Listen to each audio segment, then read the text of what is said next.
Estamos trabajando el estudio de la carta a los Romanos.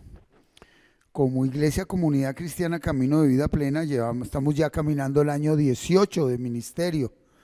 Y en la medida que el Señor fue dando claridad a su mensaje, en la medida que el mensaje fue más bíblico, más cristocéntrico, pues fue mermando, ¿verdad? Situaciones una y otra. Pero hoy que iniciamos el estudio de Romanos capítulo 14, yo quiero hacer un alto y un recuento de lo que es la historia de la iglesia. ¿Sí? ¿Por qué usted está hoy sentado acá? Usted dice, no, porque primero estuve en misa. No, yo sí soy de cuna evangélica. ¿Dónde venden esas cunas? Y cuando uno no conoce la historia, está condenado a repetirla. ¿Dónde nace la iglesia cristiana? ¿Dónde nace usted como iglesia? ¿Dónde nace? ¿Dónde nace que usted y yo estemos hoy aquí reunidos y digamos que seguimos a Jesucristo? ¿Dónde nació eso? En las casas, bueno, la primera iglesia. No, pero ¿dónde nace? Pues en Jesucristo. ¿O en quién más? En Él. Cuando Él vino, el enemigo número uno que Él enfrentó, ¿cuál fue? ¿El diablo? No, porque Él lo creó. El diablo es un ser creado. Él lo conoce y lo conoció y lo conocerá perfectamente. El pecado, Él lo venció. El enemigo número uno que Él enfrentó fue la institución religiosa judaica. La religión judaica, ¿verdad? Y aún dentro del judaísmo, que era la religión establecida del pueblo de Dios, del pueblo de Israel, cuando Cristo vino, habían ya ramificaciones. Los fariseos decían, creemos en los ángeles, creemos en la resurrección. Los saduceos decían, no creemos en ángeles. Eso ya era una gazapera tremenda. Los escribas, los doctos, los celotes. Los celotes eran conocedores de la verdad, pero ellos querían derrocar al imperio romano con espada en mano. Uno de los discípulos de Jesús era celote. Era un hombre que pensaba que Jesús, igual que el rey David, en algún momento lo iban a empoderar como rey y ellos iban a ser los que iban a dirigir las tropas, iban a vencer al imperio romano. Pues bien, nace esa iglesia, la iglesia de Jesucristo, pero nace sin ninguna jerarquía. Cristo nunca construyó una sede. Ni siquiera dormía en casas, él dormía en el monte porque tenía que estar en comunión con su Padre. Escogió a 12 hombres que estaban predestinados para esa misión, si no, no lo hubieran seguido, porque en ese momento, ¿quién era Cristo? Un don nadie, el hijo de un carpintero que no sabían si, como se lo dijeron en el capítulo 8 de Romanos, usted es hijo de adulterio.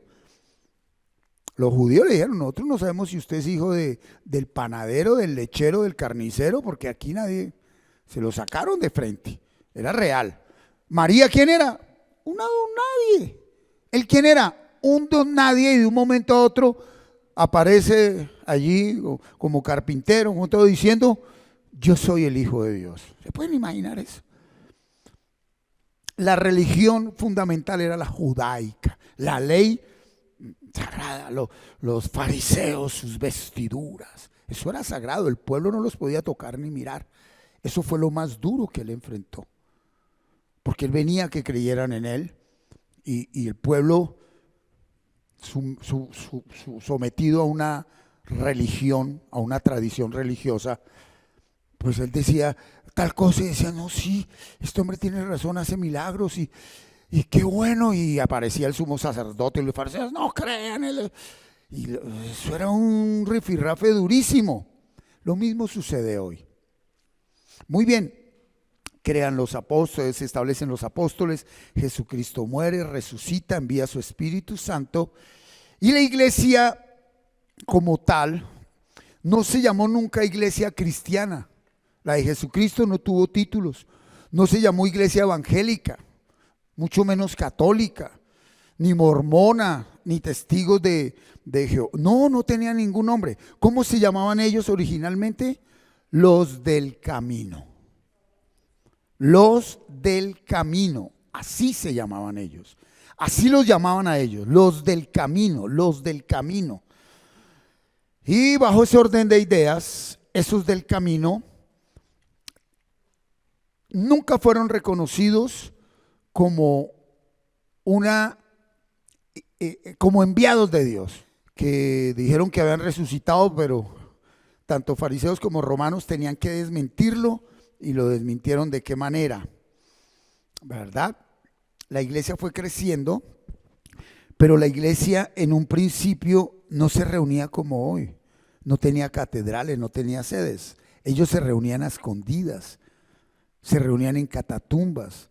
Los lugares que escogían eran lugares donde nadie fuera a buscarlos, se escondían debajo de los cementerios.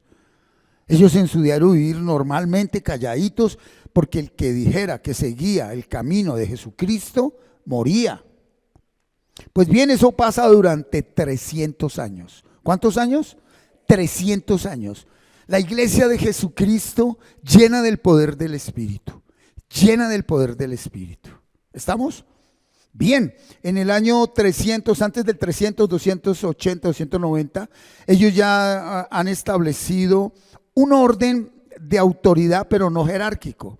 Habían obispos que eran los que dirigían la iglesia, comunicaban el mensaje y por el Espíritu Santo lo transmitían. ¿Habían Biblias? No, porque ellos ya no estaban fundamentados en el Tanaj, en la Tanaj, en la Torá. La leían y la comparaban con las cartas de Pablo, los evangelios de Juan, de Mateo, el evangelio de Lucas, el evangelio de Marcos, y todas las cartas que ya estaban las distribuían en toda esa parte del mundo, y había un obispo en África, otro en Roma, otro allá en el oriente, el occidente, de esa parte del mundo, y eran obispos. Pero entonces cuando yo hablo obispos todos dicen, era gente andrajosa, era gente normal, era gente que vestía de una manera muy, muy sencilla.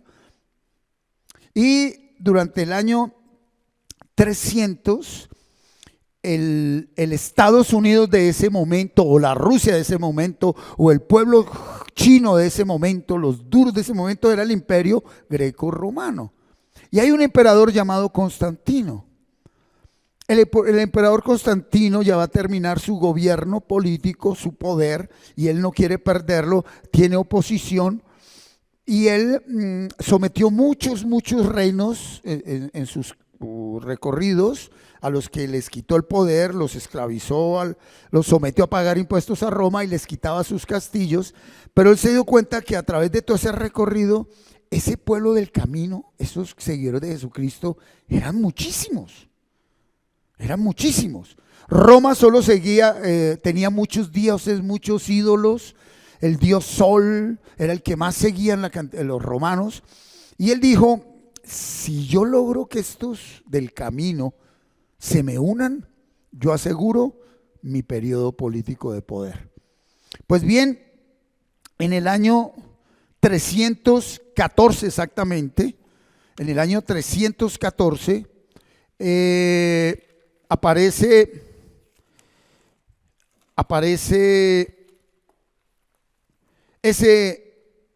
después de Cristo, aparece este emperador Constantino y llama a todos los obispos de la iglesia de Jesucristo. Están de todas partes del mundo, en secreto habla con ellos, porque Roma nada quería que ver con ellos.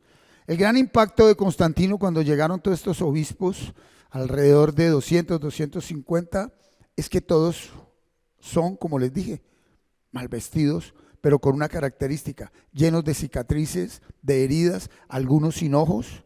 ¿Por qué? Porque todos eran perseguidos. Tenían que negar la fe en Jesucristo o los mataban. Les mataban sus hijos, les violaban sus esposas, acababan con todo, luego les sacaban sus ojos para que fueran y dieran testimonio a los demás y negaran la fe en Jesucristo. Constantino reúne y les dijo, sé que son muchos, sé que Jesucristo, ustedes creen en él, yo les propongo algo. Yo los constituyo como la religión imperial, ¿verdad? Les doy ciudadanía romana, que era como tener visa americana, pero ustedes me cristianizan. ¿A quién? a todos los romanos, porque no todo el mundo podía ser parte de la iglesia.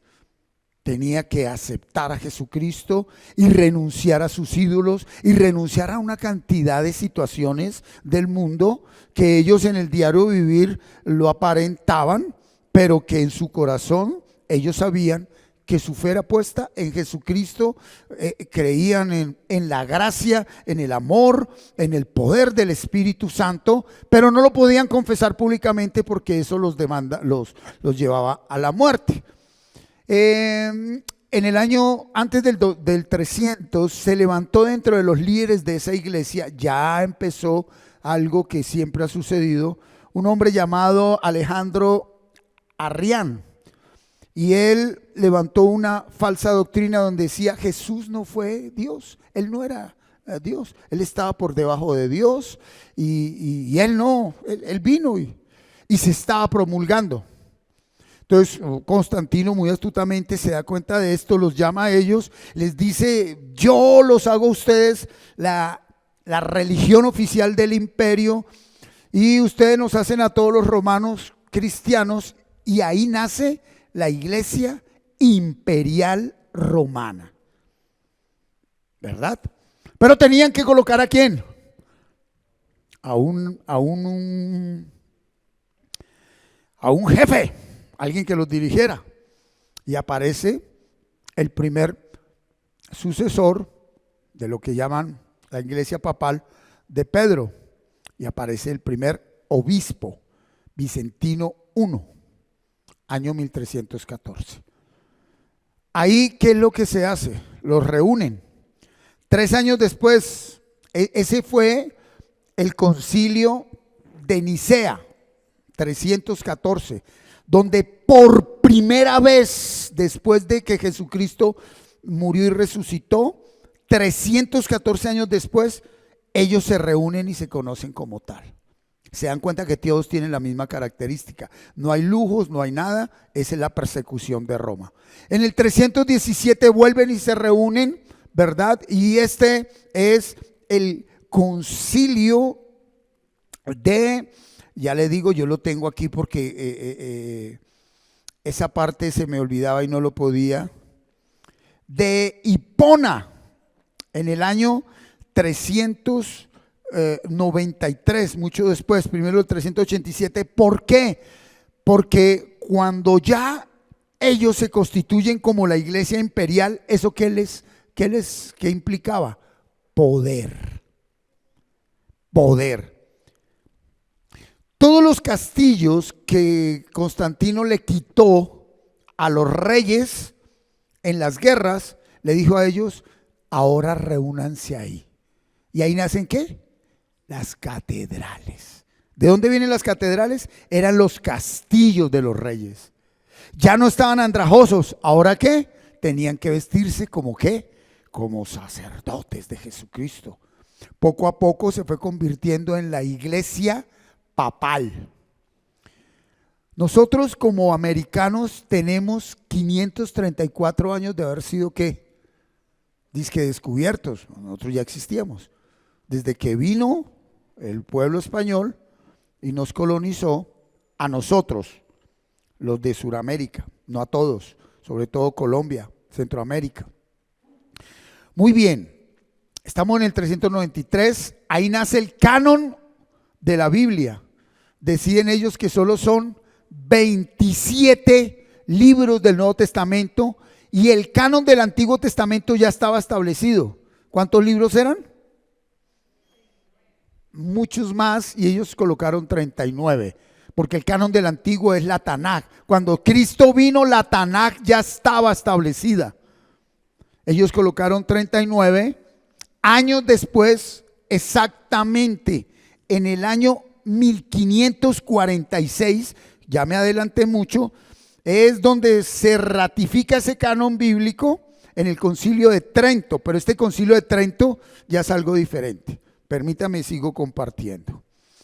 Estamos en el año 400, se va fortaleciendo esta nueva iglesia naciente del Imperio Romano, la iglesia imperial, y unos 500 años después, más o menos 800 después de Cristo. ¿Quién es esa iglesia? Esa iglesia naciente es la iglesia que quita y pone reyes.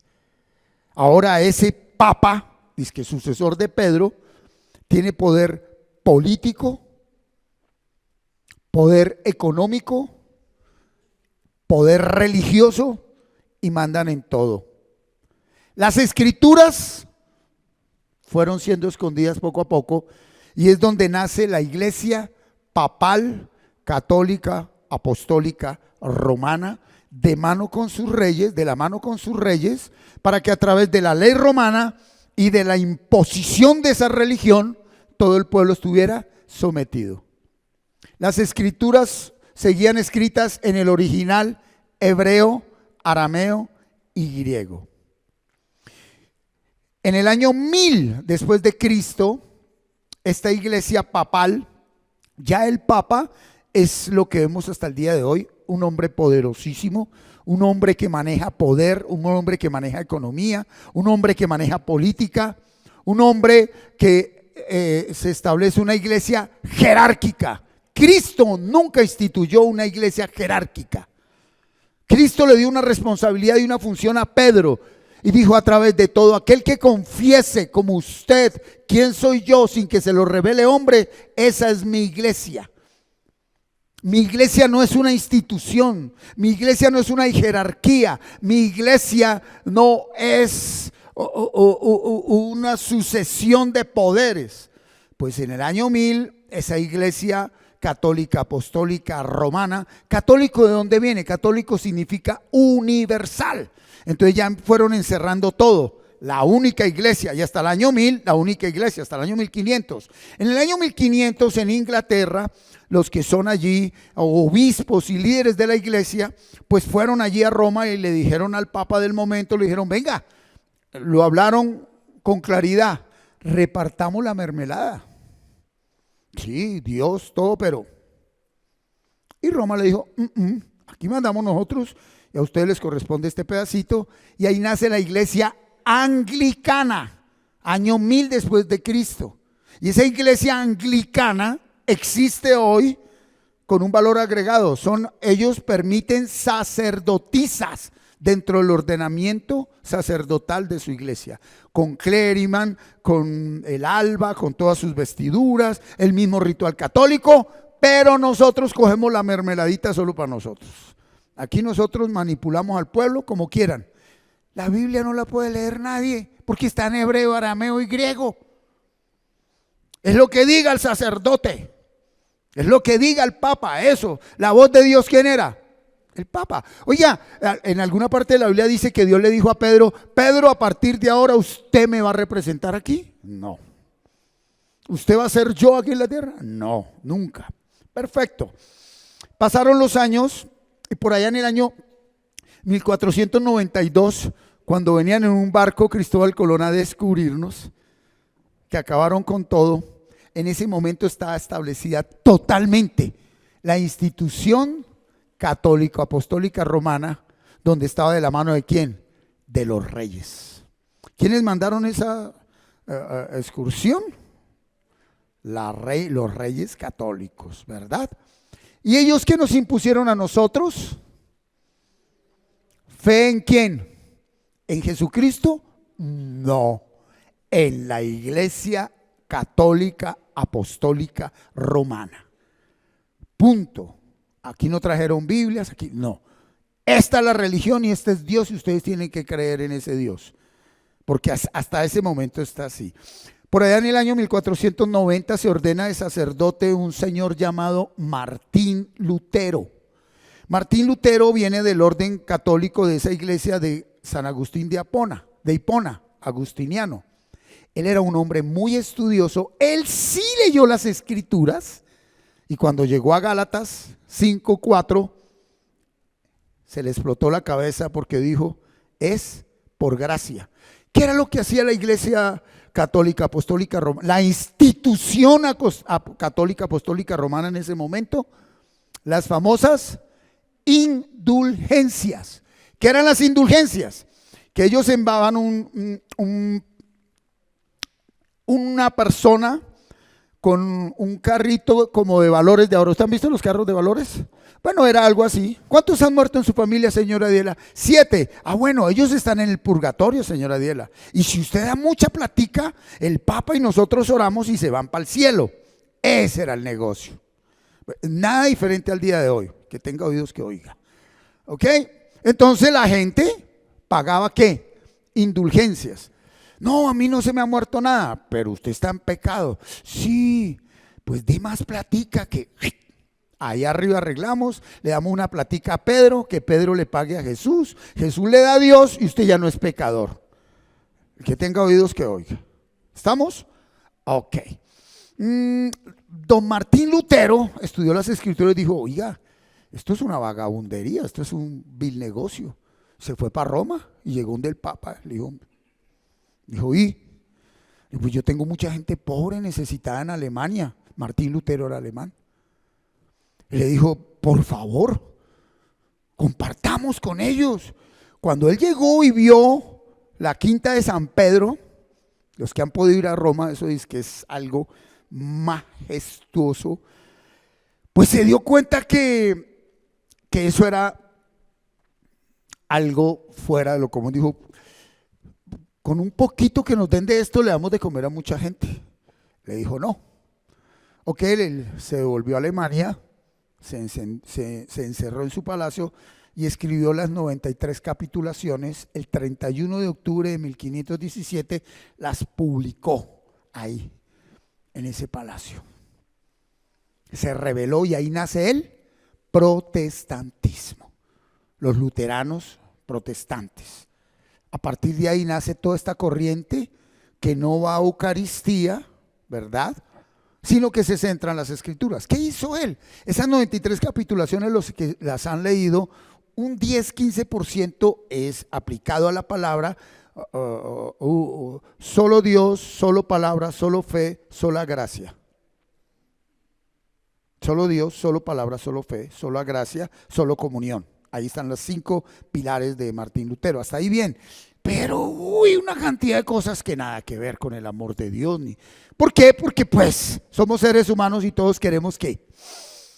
Se encerró, como era un estudioso, la primera traducción que se hizo de las Santas Escrituras, hebreo, arameo y griego, fue al alemán. Las distribuyó y a partir de ahí se tradujo a ¿qué idioma? Latín. Y del latín ya se promulgó por toda Europa. Entonces, después de Martín Lutero aparecieron personas como ¿quién? Calvino, Arminio, John Wesley en Inglaterra. ¿Por qué Estados Unidos no es tan miserable y desarrollado y subdesarrollado como nosotros? Porque a Estados Unidos no llegaron los ladrones de España. Porque de España nos mandaron fue lo peor, los ladrones, los sinvergüenzas, los violadores, los que sacaron de la cárcel y si no encuentran ninguna tierra por allá, bótenlos al mar. Llegaron, violaron a todas nuestras mujeres aquí, acabaron con todo, se llevaron el oro y nos destruyeron y nos dejaron una santa cruz y crean en él o los matamos. Ahí nació el que usted esté sentado ahí. Para que sepa de dónde venimos. Bueno, porque si usted no conoce sus raíces, nunca va a poder conocer la verdad que nos hizo libres. Bien, Martín Lutero es el precursor de la reforma eclesial. A partir de ahí los hombres ya pueden leer las escrituras en latín y en los diferentes idiomas, sobre todo en latín, pero el pueblo no puede leer la palabra, no la tiene a su alcance. Calvino la interpretó desde donde a él le pareció, en gracia, fe, Cristo, amor, comunión. Arminio, Calvino decía la salvación se pierde, Arminio no se pierde. John Wesley, pero cuando vinieron los ingleses a América compitiendo con España, llegaron a Estados Unidos de Norteamérica, ellos no llegaron a imponer nada, ellos trajeron la palabra de Dios. América del Norte recibió la palabra. Vinieron los primeros evangelistas verdaderos. Ellos sí fueron ministrados en crean en Jesucristo, es por gracia. Él murió por ustedes, Él perdonó sus pecados. A nosotros no. ¿Quién? La y la Santa Iglesia Católica Apostólica Romana, con todo lo que ellos profesan como credo religioso, que no solo creen en Jesucristo, porque ellos creen en Jesucristo, sino todo lo que le agregaron con los años. ¿Para qué? Para someter al pueblo. Esto estamos ya en el año 1550 y nace la Reforma, y a partir de ahí se multiplica lo que hasta el día de hoy conocemos como evangélicos, cristianos, protestantes, pentecostales, unidos, pentecostales, trinitarios, los mormones, testigos de Jehová, los del séptimo día, los adventistas, todo eso nace de que ya cada uno puede leer la palabra y predica lo que quiere. A mí me parece que la Biblia dice esto. ¿Y para dónde va Vicente? ¿Para dónde va la gente? Quiero resaltar algo con esta breve introducción que estoy haciendo.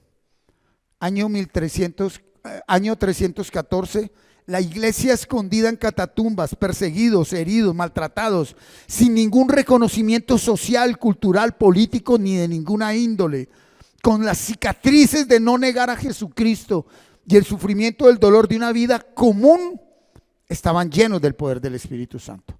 Y cuando el poder del Espíritu Santo de la iglesia se hizo uno con el poder político, empezó el decaimiento de la iglesia. Cuando la iglesia se unió a la política, cayó. Año 314. Ya vamos en el 1500, ya está la anglicana en Inglaterra y nace el protestantismo. El poder del Espíritu no se volvió a manifestar hasta el año más o menos, ahorita, no ha pasado ya pasó un siglo, 1890. ¿Sí? Los evangelistas que venían llegaron de Inglaterra, establecieron el evangelio en Estados Unidos, y en Estados Unidos se levantaron misioneros llenos del poder del Espíritu Santo. Y ellos empezaron a predicar por todos Estados Unidos con carpas como las que vemos allí detrás de Metro, que utilizan los circos al día de hoy. ¿Han visto? Bueno, ellos conseguían sus carpas y se iban de pueblo en pueblo, de ciudad en ciudad, ¿verdad?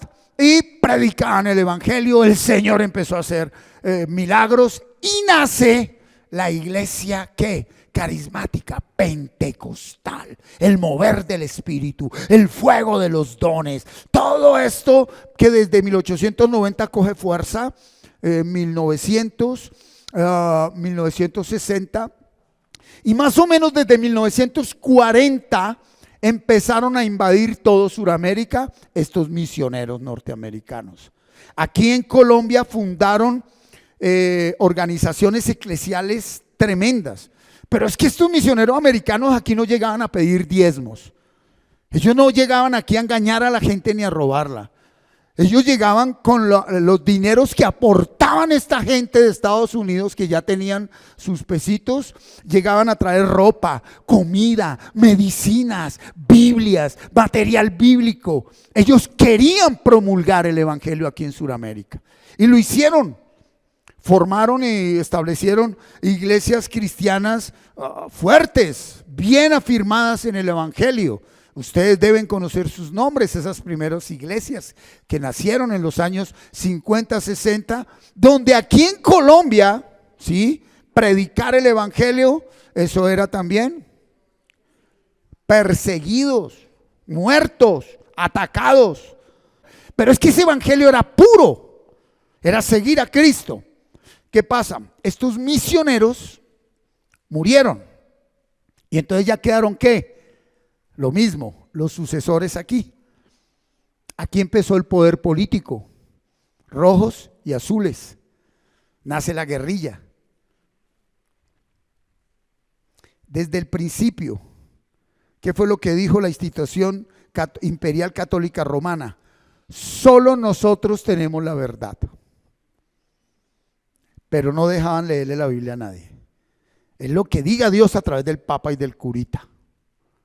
Luego viene Martín Lutero, viene John Wesley. Ellos reparten Biblias y el pueblo crece al venir a la palabra. Llegan a Colombia y nace un mover bíblico, cristocéntrico. Por los años más o menos 60 a la iglesia católica aquí, la institución católica aquí, nació un mover. ¿Cómo se llamó ese mover? El mover carismático de la renovación católica, que ellos ya empezaron a inclinarse más hacia la Biblia, porque la Eucaristía, ¿alguien alcanzó a estar aquí en la Eucaristía donde era en latín? El sacerdote de espaldas y nadie podía decir nada, ni preguntar nada, ni nada, ¿verdad? Yo no alcancé, pero cuentan los antecesores que era así. El sacerdote de espaldas, allá la gente y en latín, amén, amén, y ya usted está con Dios, váyase. De ahí venimos usted y yo.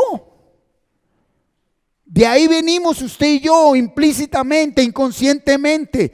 ¿Por qué hago este recuento? Porque el pecado original nunca fueron las conductas.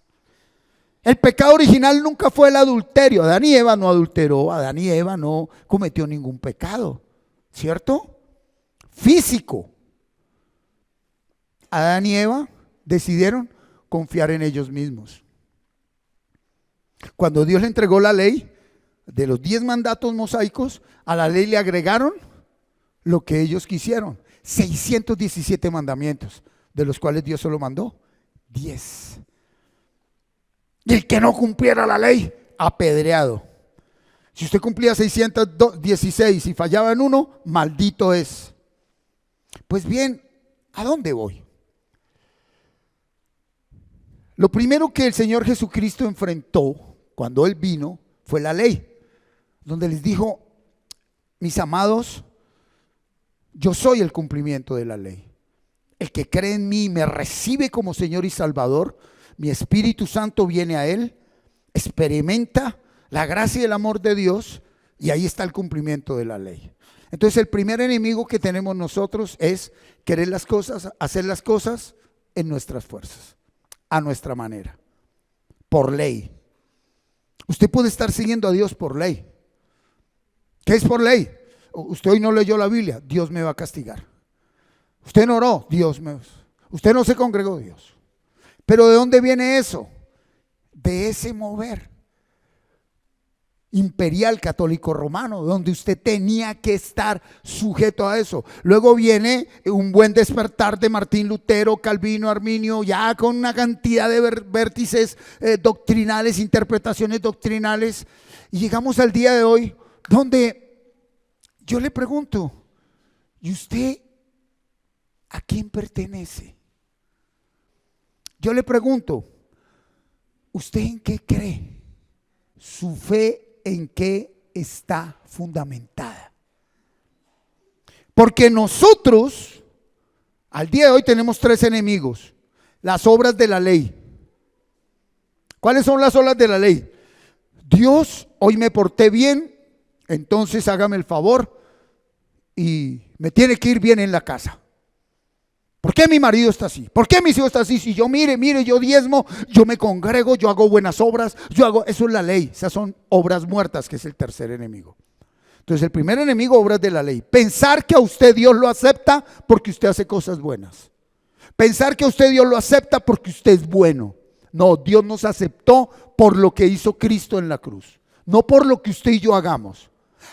Que al aceptar y volver a confiar en Jesucristo, Él preparó las buenas obras de antemano, e entonces empezamos a andar en esas buenas obras, pero ya no somos nosotros, sino Él. Por lo cual, eso que hacemos no nos estresa, no nos carga, no nos trae problema. ¿Por qué? Porque es el obrar del Espíritu Santo. Pero tenemos otro enemigo fuerte que siempre va a estar con nosotros. ¿Cuál? Las obras de la carne. Hágase así, péguese así, péguese así, péguese así. Esa carnecita que pulula, su temperamento, su carácter, unido a la ley. Porque es que aquí en esta casa mando yo, y yo cuando le he dado mal ejemplo, nos damos duro nosotros, le damos duro a los demás. Y después lo queremos tapar con obras muertas. Pastor, ahí traigo un sobre gruesito. Cómaselo en morcilla, mijita, porque eso aquí pues ayudará para pagar arriendo, pagar unas cositas otras, pero no crea que porque usted trae un sobre gruesito o porque hace obras de caridad y da comida y da vestido, es que Dios lo acepta. Si usted y yo traemos un aporte voluntario, no diezmos, porque los diezmos no aplican en el tiempo de la gracia, es porque sabemos que Él nos hizo libre por gracia y aportamos para que otros sean libres por gracia. ¿Me hago entender? Ok. Toda esta introducción es para hacerle una pregunta. ¿Por qué usted no ha podido vencer las obras de la carne? Alguien que dirá, yo nunca he adulterado. ¿Y quién dijo que el adulterio es la única obra de la carne? Celos, disensiones, cantidad de cosas. Usted que vive peleando con todo el mundo, eso es obras de carne. Bueno, homicidio, ya eso es lo que el religioso dice, yo nunca he hecho eso, pero ni se aguanta a usted mismo. Pues bien, le voy a decir algo, brujería, qué bueno que la tocó, sí, los agüeros, le voy a decir algo, por favor, escúcheme, escúcheme, escúcheme. Eso nos va a acompañar siempre.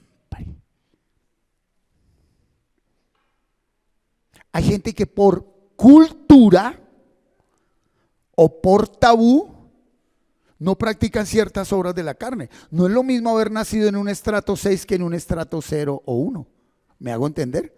Usted en el estrato 6 te recogía, te llevaba a la mucama a la ruta, te subía, nene, solo compartías. En décimo grado usted ya hablaba 3 idiomas. Usted socializó con los hijos del presidente, del ministro. ¡Uy, qué persona! Confunden lo cultural con lo espiritual y nada tiene que ver lo cultural con lo espiritual. Usted pueda que nunca haya dicho groserías, usted pueda que eso, pero una cosa es que ante Dios somos aceptados por fe en Jesucristo. ¿Usted en dónde fue formado? Es posible que haya sido un estrato 5, 4, 3, 2, 1. Eso nada tiene que ver con la fe. La fe aplica para el estrato 0 y para el estrato 5. Estamos iglesia, pero hay algo que usted y yo estamos enfrentando y en las obras de la carne. ¿Y dónde nacen las obras de la carne? Si Adán y Eva no adulteraron, no consumieron vicio, no robaron, no eran homosexuales, no. ¿Dónde nacieron? ¿Cuál fue el pecado original? El pecado original no fue la obra de la carne. El pecado original fue la desconfianza en la palabra de Dios, la desconfianza en este libro santo, esta palabra. Y al día de hoy sí que es tremendo. ¿Por qué? Porque yo aquí predico desde mi relación personal con Dios.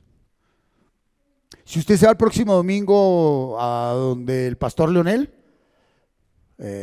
ellos son cruzada, él va a predicar muy posiblemente diferente. Si te vas a Bethesda, 2 horas antes de empezar el servicio tienen que acabar con Satanás. Si te vas al lugar de su presencia, o sea, primero te tomabas un tinto bien chévere porque esa cafetería, nunca has ido al lugar de su presencia, el Super Plus. Pues tienes que ir bien vestido porque si no te vas a sentir mal, allá no te rechazan, pero ¿a qué voy? Hoy la fe fue un tema cultural, social y de apariencia. No estoy diciendo que esas congregaciones estén equivocadas. Estoy diciéndote, ¿tú dónde estás? Porque usted aquí o usted escucha lo que este siervo le comunica bíblicamente, usted lee una cosa y de pronto abre el TikTok y aparece un Dante Gebel que le dice pa, pa, pa, pa.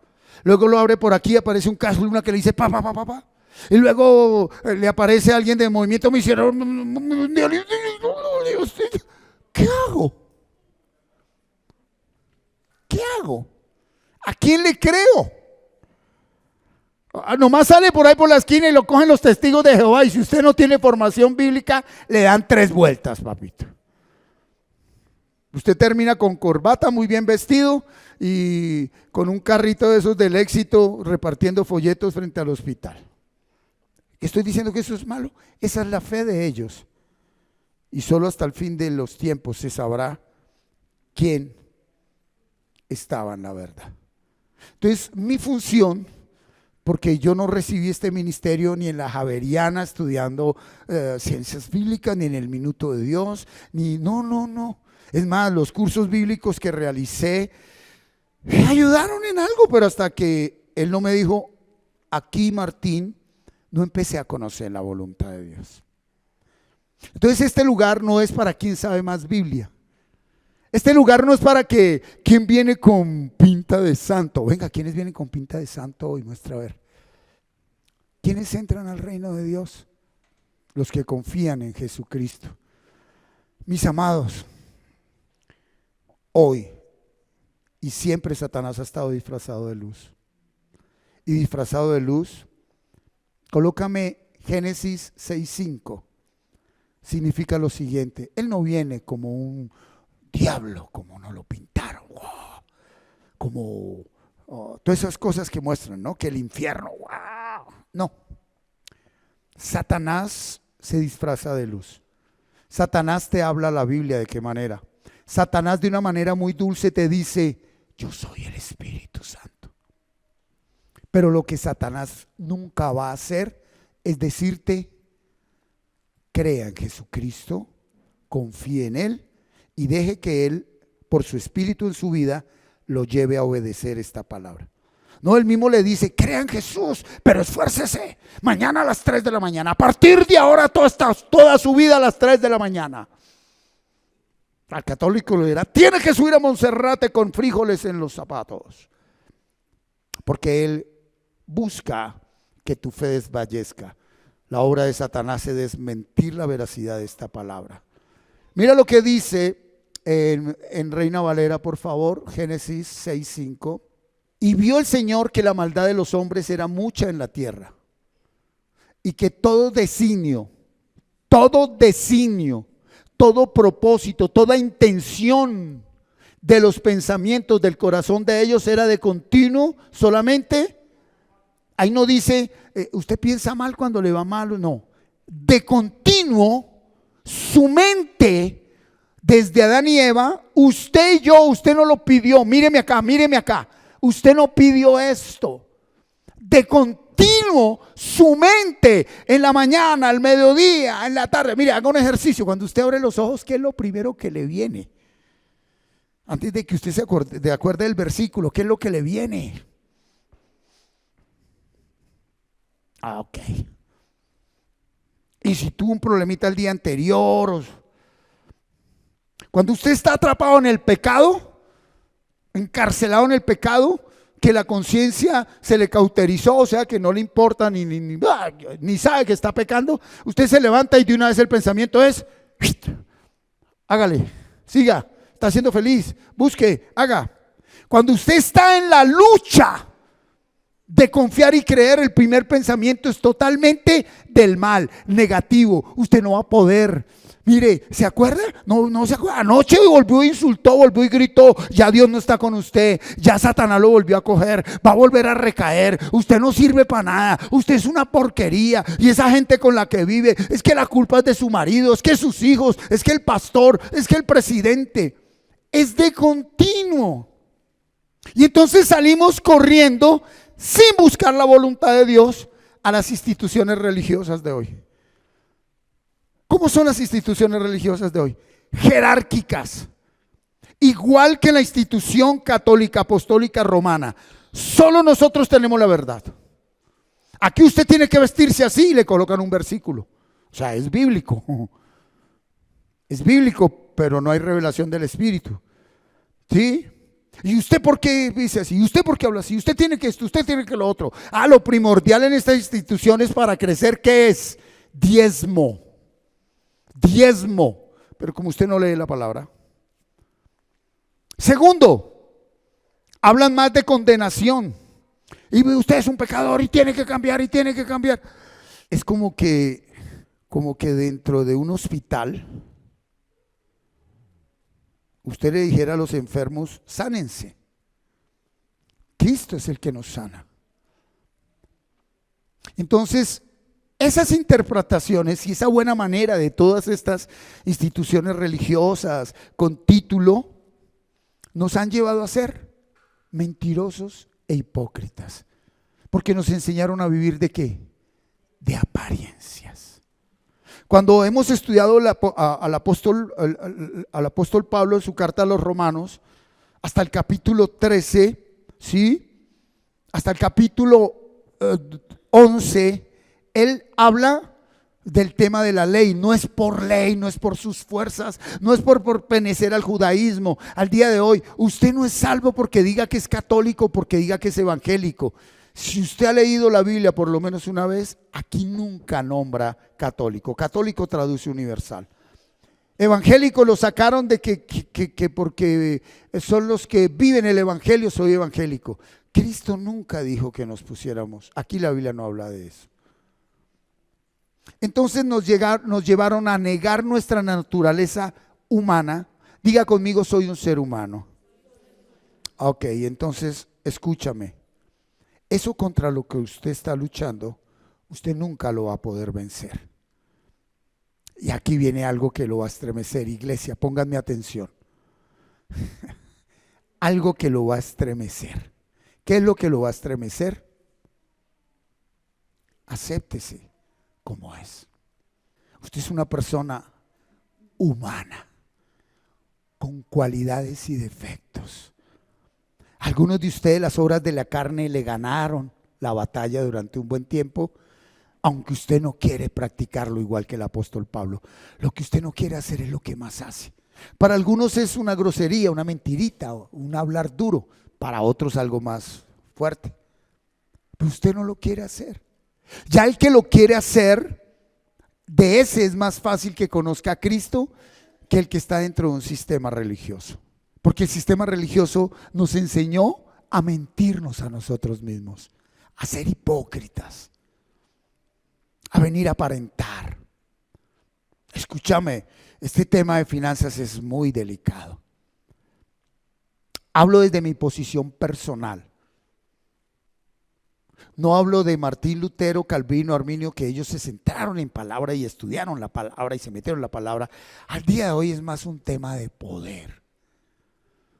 Quieren competir con esa institución católica. ¿Quién congrega más? ¿Quién congrega menos? ¿Dónde se ve más escándalo, araraca, pantallas, de todo? ¿Y eso es pecado? No. La pregunta es, ¿tu confianza está puesta en Cristo? Entonces, hay instituciones religiosas donde la Santa Cena solo la toma quien ya descendió en aguas, quien realizó una ceremonia matrimonial por el pastor con decreto y esto y lo otro, quien da testimonio en la iglesia que es santo. Perdón, si cuando Cristo tomó la Santa Cena con sus apóstoles, estos arrastrados todavía no estaban llenos del Espíritu Santo, seguían peleando. Días antes le habían dicho, yo quiero estar a la izquierda, yo a la derecha. Pedro a la media hora lo negó. Uy, debería estar muerto porque tomó la Santa Cena y lo negó. Pero no desconfió. Judas se mató, se colgó porque no confió. Para empezar, Romanos 14, ¿sabes por qué te estás colgando tú mismo en la vida? No el diablo, Satanás ya no tiene poder para hacerte daño. Lo que tú tienes es falta de una confianza plena en esta palabra. Los pensamientos del corazón son de continuo solamente el mal.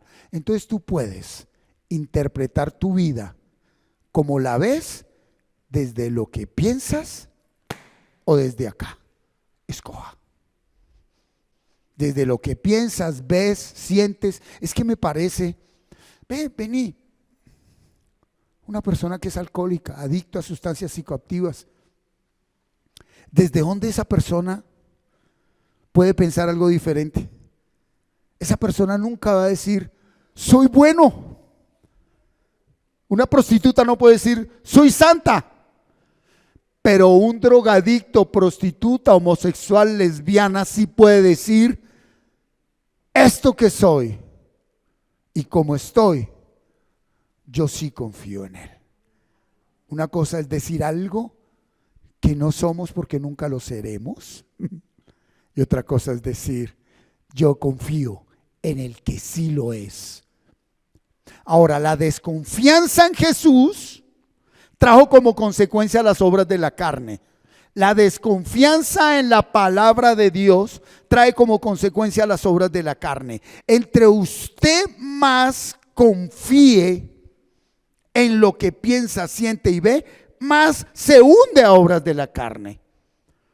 Dese cuenta que cuando usted desconfía que su cónyuge está siendo infiel, de que sus hijos están mal, de que no va a poder pagar la deuda con el banco y se la pasa todo el día llamando, me puede prestar 5 millones, al gota a gota, no son muchos intereses, va a tener problemas, usted termina la noche explotado y no ha solucionado nada, porque ha tenido de continuo pensamientos en su mente que traen negativismo. Pero si usted verdaderamente confiara, Isaías 26:3, por favor. Si usted verdaderamente confiara en la palabra, porque es que es fácil confiar en la palabra cuando todo va como yo quiero. Eso no es fe. Confiar en la palabra cuando todo está como usted quiere no es fe. ¿Fe qué es? Confiar en la palabra cuando todo está como patas arriba, mi hermano. De por sí, quiere que le diga algo. El hecho de que tú no lo veas no quiere decir que eso es lo que tienes por dentro. Lo que pasa es que cuando uno no tiene una confianza verdadera en el Señor, tú guardarás en completa paz aquel cuyo pensamiento en la palabra persevera porque en ti ha confiado. ¿Por qué crees que tu ser interior no te deja memorizar capítulos, versículos? ¿Por qué crees que tu ser interior no te deja orar la palabra? ¿Por qué crees que te da sueño? ¿Por qué crees que te da cansancio? ¿Por qué crees que te queda más fácil echarle la culpa al otro y culparse usted y soñar con el futuro? Pero yo sé que un día Dios me hará y me hará. Un día esto se llenará de gente y serán 5 cultos y yo compraré un Mercedes-Benz. Oiga, aterrice y enfrente el hoy, el aquí y el ahora. La gracia de Dios no es derramada en el futuro.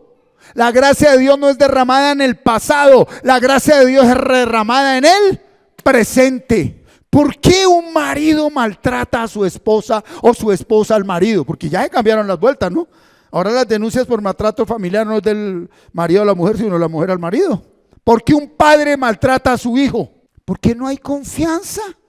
Usted quiere ver y aparentar que dirán. Y como no obedece ni el marido, ni la mujer, ni los hijos, pues démosles, acabemos con ellos, destruyámoslo.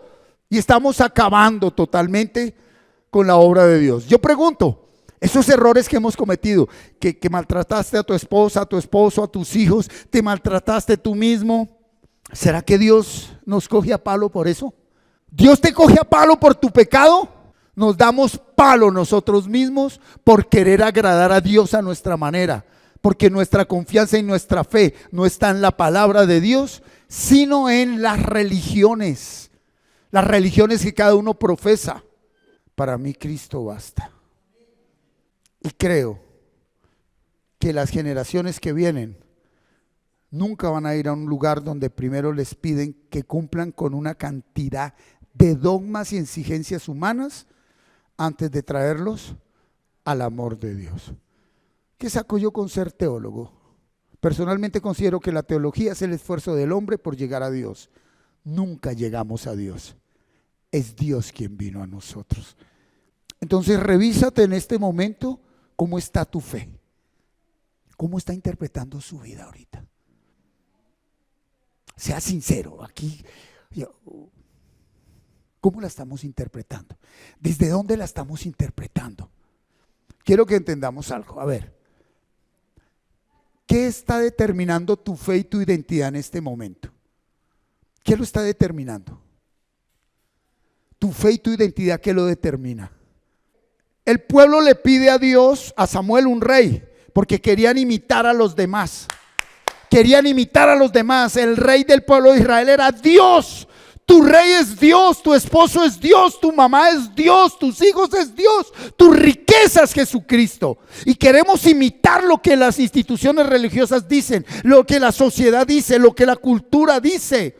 No estamos satisfechos con lo que somos y tenemos. Quiero tener lo que el otro tiene. Quiero hacer lo que el otro hace. Eso es parte de ese pecado original. Primer libro de Samuel, versículo 23 del 10. Versículo 23. Mire la primera impresión de Samuel, y es lo que sucede con nosotros. Entonces corrieron y lo trajeron de allí. Póngale cuidado. Dios le dijo a Samuel: úngeme a Saúl. Acá está. Úngeme a Saúl. Saúl se escondió y al fin lo encontraron. Dice: entonces corrieron y lo trajeron de allí, y puesto en medio del pueblo, desde los hombros arriba, era más alto que todo el pueblo. ¿Cómo fue el primer rey? Altísimo, acuerpado. Y llegó Samuel y lo ungió. Este rey fue desobediente a Dios y Dios lo desechó porque no obedeció la palabra. ¿Estamos? Ahora vámonos cuando unge, 16 creo que es, a David. Y nosotros quedamos con imágenes. En el 15 lo desecha. Versículo 6 del 16. 6 del 16. 6. Y aconteció, entonces, a ver, espérenme un momentico. Saúl es rechazado por Dios porque no obedeció la palabra. Pero Samuel el profeta, mírame acá, como usted y yo, nos quedamos con ¿qué? Con recuerdos, imágenes, emociones, sentimientos, olores, texturas que están en el subconsciente, en el inconsciente, en el gran inconsciente. Desde ahí es que nosotros interpretamos la realidad. Cuando el cónyuge o el hijo o la persona le dice: dame otra oportunidad, yo quiero cambiar, ahí mismo el cerebro le saca un archivo de 3,000 recuerdos. Ese sinvergüenza nunca va a cambiar. No, yo no creo en usted. Y resulta que sí era el tiempo de Dios, o sí es el tiempo de Dios para esa persona. Samuel se quedó con esto. Y entonces cuando ya desechó a Saúl, le dijo: ve y me unges a un hijo, pero no le dijo a cuál. Y aconteció que cuando ellos vinieron, llegó donde Isaí, sacó sus hijos, él vio ¿a quién? A Eliab, y dijo: de cierto delante del Señor está su ungido. ¿Por qué? Porque Eliab era de la misma contextura. Y ya le iba a derramar el aceite, versículo 7, y mire lo que el Señor le dice. Y el Señor respondió a Samuel: no mires a su parecer. Entonces, ¿qué está diciendo? Ya no interpretes tu vida y las personas que te rodean por lo que te parece respecto de un pasado. Ahora sí nos la puso bonita. Para nosotros es imposible que usted vuelva a confiar en alguien que le ha sido infiel muchas veces. Que usted vuelva a amar a alguien que te ha golpeado, que te ha herido, que te ha maltratado. Que usted le vuelva a prestar plata a alguien que no le ha pagado 10 préstamos que le hizo. Que usted vuelva a dialogar con esa persona que como lo tiene. Y dice: no mires a su parecer ni a lo grande de su estatura, porque yo lo desecho. Porque el Señor no mira lo que mira el hombre, pues el hombre mira lo que está delante de sus ojos, de su mente, de su sentir, de su parecer. Pero el Señor mira ¿qué? Y entonces cuando alguien hace la carita así como, porque dice: uy, mire cómo mira. ¿De dónde saca usted ese concepto? ¿Quién nos dijo que teníamos que mirar cómo o qué? Claro que sí. Dios le dijo a Caín: ¿por qué se demudó tu semblante? Porque el rostro muestra lo que usted tiene aquí adentro, mi hermano. Entonces eso no es un don especial, no. Si una persona ha tenido un pésimo día, tiene hambre, tiene una cantidad de problemas, ¿cómo quieren que esté el rostro? pues vuelto una nada, demudado. Y llega aquí un domingo a reunirse, y los santificados de camino de vida plena, los ungidos, los anti no sé qué. ¿Y ese qué le pasa? Está endemoniado. ¿Y por qué no le preguntó por lo menos si desayunó? ¿Por qué no le preguntó por lo menos cómo está su vida? ¿Por qué no le pregunta qué está pasando en su corazón? Porque nosotros estamos dados es a lo externo, no a lo interno. Y es aquí donde entra la verdadera confianza en el Señor. La vida en oración, la vida en la palabra, la intimidad con Dios no es para que nos dé lo que queremos, sino para que haga lo que solo Él puede hacer, tratar nuestro corazón. Pero no hay que decirle cómo. Porque tendré yo que decir, Señor, cambiarle la carita a mi esposa, que es que cuando me mira así, mire cómo me explota. Hoy grité porque ella me hizo la mirada que sabe hacer. Pues claro, no es que somos uno solo. Y cuando no hay discernimiento, cuando no hay sabiduría, cuando no estamos rendidos al Señor, un matrimonio se convierte en un ring de pelea constante. Y si hay un mensaje religioso, peor. Pero aquí la palabra dice, pero la Biblia dice, pero usted es pastor y usted, y nos destruimos. ¿Y debido a qué? A que queremos agradar a Dios en nuestras fuerzas, 1, y 2, estamos convencidos que Dios viene es a arreglar el terreno en el que crecimos, nacimos y crecimos y vivimos. Búscame en los evangelios donde dice el Señor, yo no vine a traer paz, sino espada. No penséis que he venido para traer paz a la tierra, no he venido para traer paz, sino espada. 35. Porque he venido para poner en disensión al hombre contra su padre, a la hija contra su madre. Ahí está. 36. Y los enemigos del hombre serán ¿quién? Siempre y cuando usted siga en la ley, en la carne y en las obras muertas. Porque en la ley, mi mujer tiene que orar como yo oro. Mi mujer tiene que levantarse a las 3 de la mañana. Mi mujer tiene que andar meditando. Mis hijos tienen, ley. En las obras de la carne, entonces, voy a ayunar, voy a hacer. Y tapémoslo con obras muertas. Hagamos cosas para afuera. Pero esta semana voy a predicar al hospital, el otro jueves voy para la cárcel, ahorita en junio, julio hacemos habitante de calle, ahora sí estoy bien con Dios. Pues si estás vuelto nada por dentro, mi hermano. Ahí fue donde las instituciones fallaron. Personas que no sé de dónde ni cómo se paran en un púlpito a decirle a la gente que usted es un vil pecador, que usted tiene que dejar de ser así. Porque míreme a mí, así como decía Pablo, tengan ejemplo de mí. Pues si Pablo lo dijo en el capítulo 7, lo que no quiero hacer es lo que más hago y lo que debo hacer es lo que no hago. Ya cuando le habla a Timoteo y darle la dirección de lo como debe ser un ministro del evangelio, un obispo, un pastor, ¿verdad? Pero cuando él habla eso, habla desde la persona que por confiar en el Señor y permanecer en su palabra, deja que Dios lo forme. Tú y yo tenemos que hacer un alto y enfrentarnos sinceramente al espejo de la palabra para poder decirle, ¿sabes qué, Señor?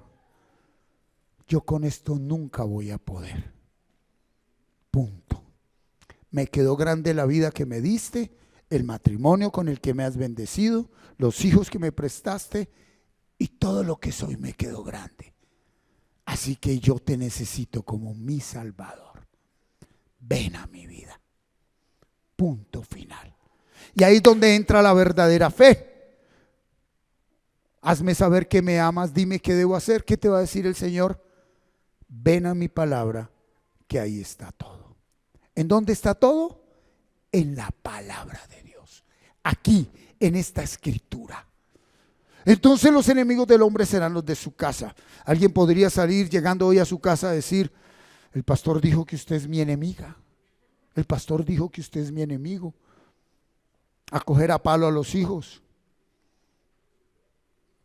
Acuérdese que esto fue escrito en el momento en que Jesucristo aún no ha muerto ni resucitado. ¿Qué les está diciendo el Señor? Hasta aquí, eso que llaman familia, eso que llaman apellido, sangre, es una mentira. Cuando ustedes pongan mi confianza en mí, cuando ustedes me amen a mí primero, antes que a su esposa, no menos, sino antes que a su esposa, antes que a sus hijos, antes que a sí mismos, antes que al trabajo y antes que a todo, ahora sí tendrán el amor para amarse a sí mismos y para amar a los demás. Para manejar el dinero sin ser esclavos al dinero. El capítulo 14 de Romanos, ¿a qué hace referencia? A los alimentos. El capítulo 14 de Romanos empieza diciéndole, dice, recibid al débil en la fe, pero no para contender sobre opiniones.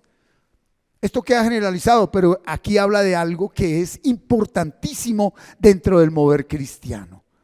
Punto número 1 con todo este mover que tuvo el Señor con la palabra en esta mañana. ¿Cuál es? Confía en Dios.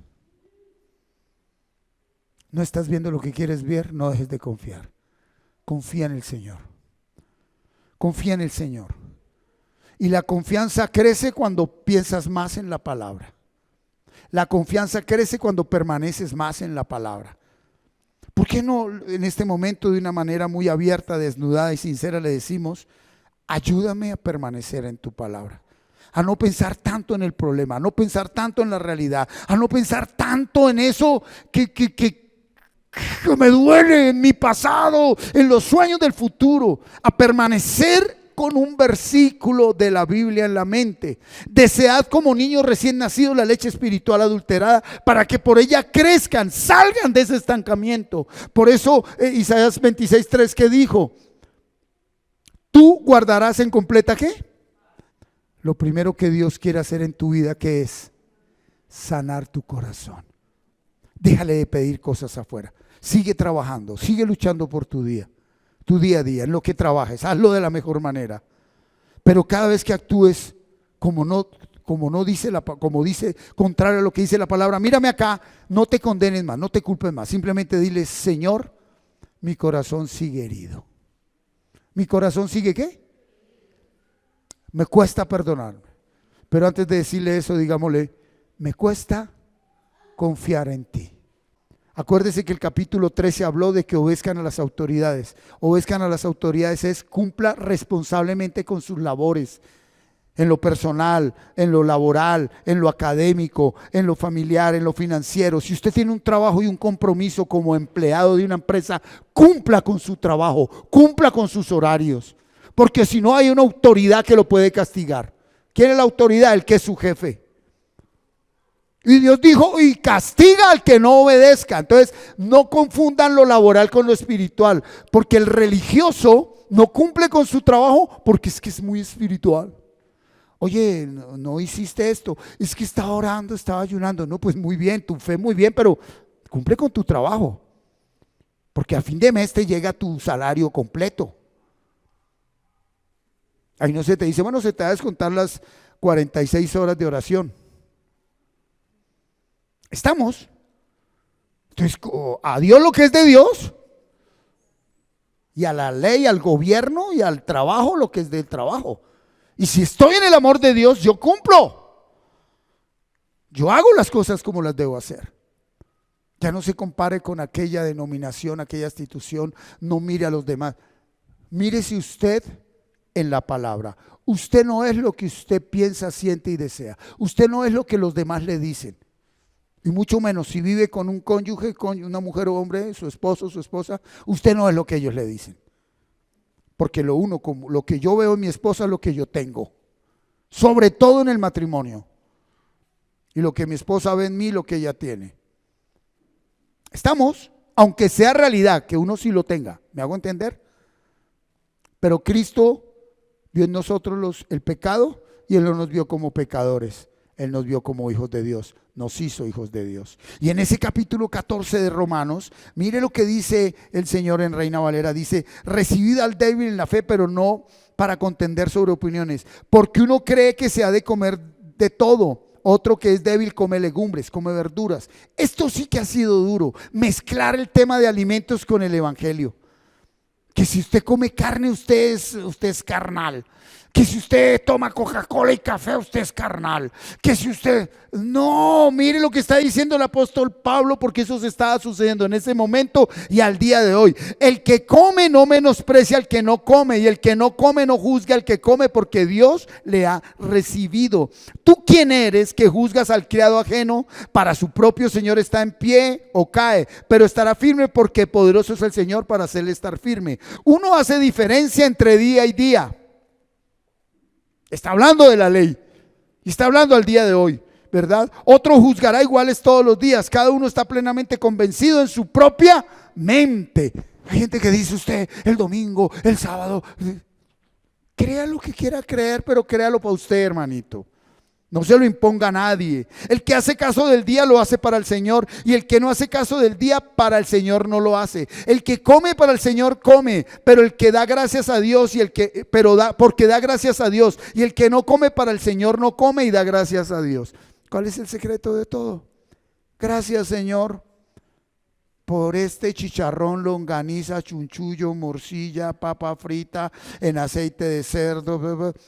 Oh, pues si tú tienes un poquito de conciencia, está bien que lo hagas de vez en cuando, pero a diario. Pero que eso no se confunda con ¿qué? Con fe y espiritualidad. Nadie es más espiritual porque come esto, o menos espiritual porque come esto. ¿Está claro? Entonces no nos juzguemos por eso. Está hablando la palabra. Versículo 7. Dice el versículo 7: porque ninguno de nosotros vive para sí, ninguno muere para sí. Pues si vivimos para el Señor, vivimos. Y si morimos, para el Señor morimos. Así pues, sea que vivamos o que muramos, del Señor somos. Porque Cristo para esto murió y resucitó, y volvió a vivir para ser Señor así de los muertos como de los que viven. Cuidado con esto, profundo. Pero tú, ¿por qué juzgas a tu hermano? O tú también, ¿por qué menosprecias a tu hermano? Porque todos compadeceremos ante el tribunal de Cristo. 11. Porque escrito está: vivo yo, dice el Señor, que ante mí se doblará toda rodilla y toda lengua confesará a Dios. Oh, tú sabes que usted tranquilo, un día le hará entender. Pues que mire lo que está haciendo, un día entenderá.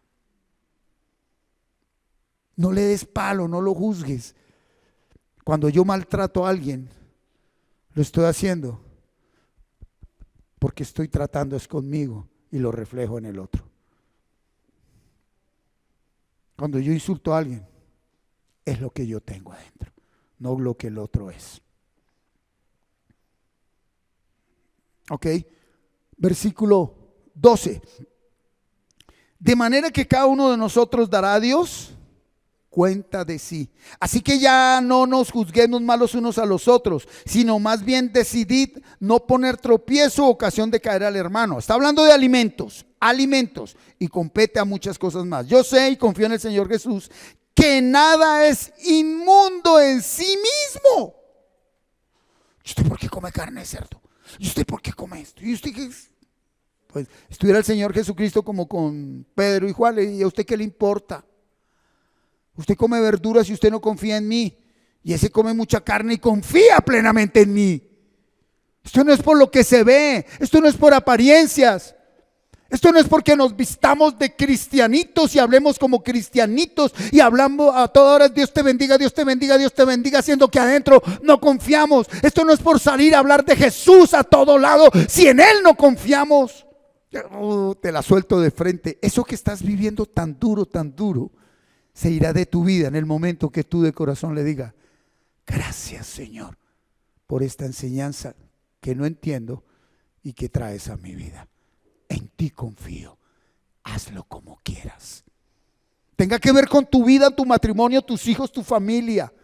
Confiemos en Él totalmente. Porque el que piensa que algo es inmundo y el mundo no es como lo vemos, el mundo es como somos. Las personas no son como las vemos, las personas son como somos. Ese es el gran evangelio de Jesucristo. Ahora, cuidado, porque alguien dirá: pastor, si usted no sabe con el tal por cual que yo vivo. Ok, si tu corazón estuviese sano, el poder de Dios empezaría a obrar en esa persona. Porque el milagro nace en uno solo que crea en Jesucristo. Yo y mi casa somos salvos, aunque no lo vean los que me rodean. Yo lo creo y confío. ¿Estamos aquí, iglesia? Tú no vas a cambiar a las personas que te rodean. Deja que Dios siga preparando tu corazón. Versículo 15. Mira, pero si por causa de la comida tu hermano es contristado, ya no andas conforme al amor. No hagas que por la comida tuya se pierda aquel por quien Cristo murió. Hago un alto. Hay alguien que como es débil, él llega aquí y dice, yo creo que ser espiritual es comer solo verduras. Y pues ya usted firme en la fe, viviendo en santidad por gracia, usted hoy se piensa comer su pernil de cerdo con alguito ahí de longaniza y todo, y se van para el mismo lado y se le sienta al otro y dice, un plato de verduras y don Juan, para usted lo mismo, dice, no, plato de verduras también. ¿Por qué? Por la debilidad del otro. No lo coja palo en la mesa. Verduras, ¿quién dijo que por comer verduras usted es santo, religioso? Tráigale otro pedazo de cerdo, no sé qué. Mataste la fe de esa persona. Acabaste con la fe de esa persona. Ahora traiga eso a las conductas.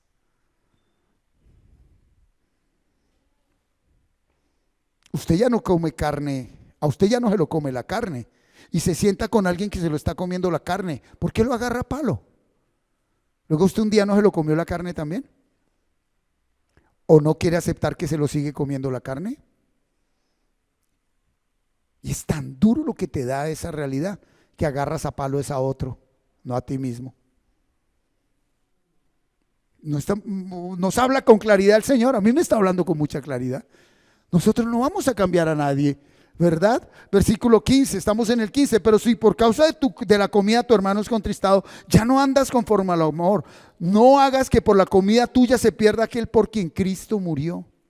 16, no sea pues vituperado vuestro bien, porque el reino de Dios no es comida ni bebida, sino que justicia. ¿Cuál es? Te perdoné. Pero es que a mí me gusta la carne de cerdo. Pues de pronto tengas un problema intestinal dentro de unos años, pero igual eres salvo y te amo. Ya va a haber un momento en que el Espíritu te dice, para un poquito esto, coge esto, coge esto. Pero usted no es salvo porque coma una cosa o coma la otra. Los vegetarianos también se mueren y bien jovencitos. Los veganos también se mueren y bien jovencitos. Y yo he visto gente que come qué cosas y andan por ahí felices. Y uno dice, ¿no han visto en las calles a un habitante de calle que mete la mano allá en la basura, que eso huele agrio como el recado que comía yo en el cartucho? 200 pesos en un pedazo de papel de directorio, eso valía. Y eso olía agrio. Y doña Carmen allá en la novena con novena sacaba ese cucharón así todo pegado. ¿Cuánto, mijito? 200 porque el otro es para el vicio. ¡Pah! Y yo cogía uno ahí sentado y feliz. Cuánta porquería, cuánto animal, cuánta inmundicia había ahí. Y vaya, mírenlos, ellos nunca van a pelearle al gobierno porque la EPS no les da medicamentos. Y usted, que es tan creyente y sano, está bravo por escoger un presidente que sí le dé medicamentos. Esto es de fe, esto es de confianza. Esto es de decirle, Señor, si tú lo dijiste, yo lo creo. Y hazme ver y entender si está escrito, ¿por qué no lo creo? Dime por qué no te creo. Y es donde viene el recuento de todas estas instituciones religiosas. Que si usted no hace parte y no tiene la membresía, y si usted no se le arrodilla al Papa y se le arrodilla al apóstol y al profeta y trae plata y hace cosas, entonces no, usted arrodíllesele en su corazón a la palabra de Dios. Léala y créala. Memorícela y créala. Medítela y créala. Y si estás luchando con tu carne, con adulterio, con homosexualismo, con lesbianismo, con prostitución, con robo, con mentira, con odio, dígale, Señor, esto me hundió, pero yo no soy hundido. Tú me sacaste de aquí. Así que, Señor, enséñame a creer. Muéstrame el paso a paso, Señor. Quiero hacerlo. Y Dios te responde, mi hermano, porque Él no es hombre para que mienta, ni hijo de hombre para que se arrepienta. Ahí está. El reino de Dios es justicia. ¿Sabes qué es justicia? Que hoy cuando cojas este pan y este jugo de uva digas: esta semana hice esto y esto y esto y esto. Y no escuche la voz de que iba a tomar Santa Cena sin vergüenza. Y yo no sé qué, la palabra dice que te vas a enfermar, que vas a morir y que te va a destruir. Pues eso le va a venir por creerle a la mentirosa de la casa. La palabra dice que si usted confiesa sus pecados de corazón, Él ya no te castiga, Él ya no te condena.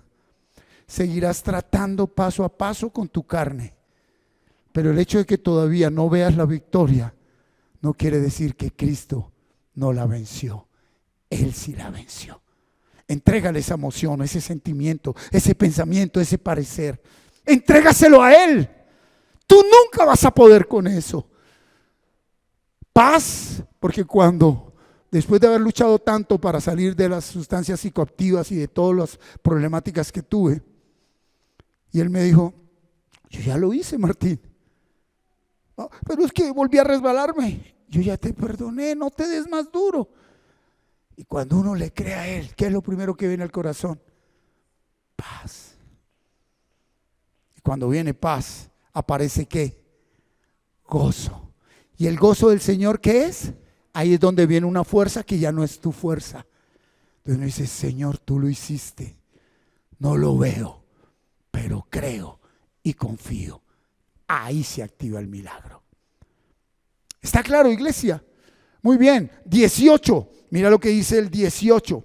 Porque el que en esto sirve a Cristo agrada a Dios y es aprobado por los hombres. ¿En qué? Justicia, paz y gozo. ¿Qué es en lo que usted le sirve a Cristo? ¿Qué saca usted con ir a un hospital, a una cárcel, venir aquí a prestar un servicio si vive en la injusticia? Es que tengo que hacer esto para que Dios me agrade, para que esto, para que lo otro. ¿Por qué la gente se enferma? Por trabajar en la ley, para servirle a hombres, para agradarle a hombres. ¿Qué es una EPS? La que le quita el dinero al pensionado que trabajó 30, 40 años en ley, sin amor, sin amarse a sí mismo, y luego tiene que coger su pensión para pagarla en medicamentos a la EPS que ni siquiera le dan. Ni pudo disfrutar su pensión. El martes lo vimos en el discipulado, faltaron muchos y empezamos a ver proceso de restauración. Y vimos que lo primero que Dios restaura no es lo de afuera. Lo primero que Dios restaura es lo que no se ve. ¿Qué es lo que Dios quiere restaurar? Tu fe. Que creas sin ver. Y cuando tú creas sin ver, aún sin profetizar, sin proclamar, sin decir nada, todo se da. Porque viene paz, porque la justicia de Dios vino a tu vida, no tu justicia, y viene gozo. ¿Y el gozo qué te hace? Te fortalece. 19. Así que sigamos lo que contribuye a la paz y a la mutua edificación. Ya no nos juzguemos, ya no nos demos palo, no le dé palo a su familia. ¿Y qué tal que a esa persona que tanto le da palo a su familia se la lleve el Señor hoy? No aguantás el dolor tan tremendo, el duelo, mi hermano. Mira, es sencillo y es duro. La persona que viene a un padecimiento de cáncer, 1 mes, 2 meses, 3 meses, 1 año, sabe que se va a morir, ¿verdad? Ya no hay nada que decir, se fue, y bueno, el duelo. Pero que esa persona con la que usted esta mañana porque quiso y se levantó de malas pulgas, chao amor, chao, ni que nada.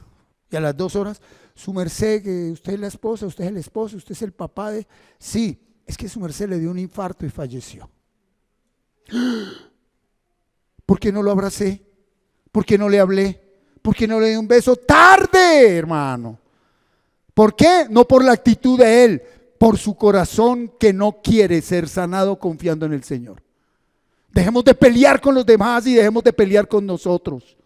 La vida es una, disfrutémosla, no seamos religiosos. Que no disfruto porque es que ese es pecador, que no voy allí porque ese es pecador. ¿Y será que usted no nació y ha vivido en el pecado también? Que no tenga las conductas del otro es diferente. Que no tengamos las conductas de otros diferentes, pero Romanos 2 lo dijo. ¿Por qué critica al otro si usted también tiene conductas y a veces practica escondida lo que le está juzgando al otro? Ok. Entonces, 20, mira lo que dice el 20. No destruyas la obra de Dios por causa de la comida. Quedó claro. Hoy hablaba de qué. Por comida no más discusión. Que usted no le gusta el azúcar, pues no, y el otro va que corre para una diabetes, pues dígale, su merced, tanta azúcar le hace daño, tanta sal, pero no nos agarremos a palo. Punto. Ya, usted no es Dios. Dele soluciones reales. Si no las quiere, ore por él. ¿Listo? Todas las cosas a la verdad son ¿qué? Limpias, pero es malo que el hombre haga tropezar a otros con lo que come. O sea, es peor que usted le dé doctrina bíblica a alguien que come lo que según usted no debe comer que cualquier otra cosa. Es contado por pecado. Déjelo tranquilo. Pues no coma usted de eso. Bueno, 21. Bueno es no comer carne, lo dejó en claro el apóstol Pablo. Ni beber vino, lo dejó claro el apóstol Pablo. Ni nada en que tu hermano tropiece o se ofenda o se debilite. Wow. Ahí no dice que, dice, si usted lo hace en fe, hágalo. Pero si eso debilita la fe del otro, no lo haga delante del otro. No está diciendo sea hipócrita, respétele la fe al otro. Yo me estoy haciendo entender. 22. ¿Tienes tu fe? Tenla para contigo delante de Dios. La fe no se impone.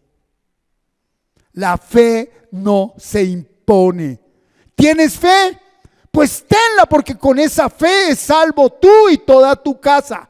Pero si tú haces tropezar la actitud del otro, lo estás alejando. Ámalo, bendícelo. Y aquí hablemos de las conductas también. Tú no vas a cambiar a nadie. Ama, disfrútalo. Bienaventurado el que no se condena a sí mismo en lo que aprueba. Aquí lo explica en el siguiente. Pero el que duda sobre lo que come, porque no lo hace, pero el que duda sobre lo que come es condenado, porque no lo hace con fe, y todo lo que no proviene de fe es, todo lo que no conviene de confianza es. Usted puede hacer cosas buenas sin confiar en Cristo y eso es contado como pecado. Colóquese sobre sus pies, por favor, y hable con Dios. Hablemos con Dios, fortalecidos en el Señor. Muy bien.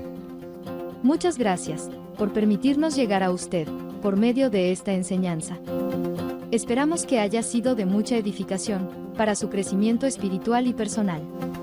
No olvides suscribirte a nuestro canal en YouTube y activar la campanita y darle like. Síguenos en las redes sociales para más contenido como este y estar notificado cuando hagamos una transmisión en vivo o subamos un nuevo video.